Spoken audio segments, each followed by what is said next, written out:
सांस्कृतिक और सामाजिक अनुष्ठान नमन फाउंडेशन पक्षर अनुष्ठित होब तृतीय नमन 2024 कार्यक्रम पुप्पा एवं स्माइल प्लीज ट्रस्ट सहयोग में डिसेम्बर 24 तारिख में सप्तम बाटालियन परिसर में कार्यक्रम अनुष्ठित होब। आज सांबादिक सम्मेलन में यह घोषणा करा पुलिस भाई भौणी तथा सेमानक परिवार पर उत्सर्गीकृत एक नियारा अनन्य कार्यक्रम होछि नमन।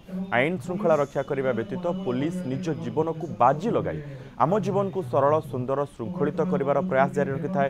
निस्वार्थपर भाव से समाजर जाग्रत प्रहरी भाव काम करि पुलिस निस्वार्थ सेवा को सम्मान देवार नियारा कार्यक्रम भाव नमन गत 2 वर्ष हेब आयोजित हो आसुछि।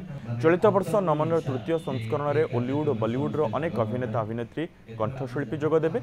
आसंता 24 तारिख संध्या 6टार सप्तम बाटालियन परिसर में से मनोरंजन कार्यक्रम परिवेषण करेंगे। यह कार्यक्रम में केन्द्रमंत्री धर्मेन्द्र प्रधान उपस्थित रही पुलिस और कलाकार को उत्साहित करेंगे।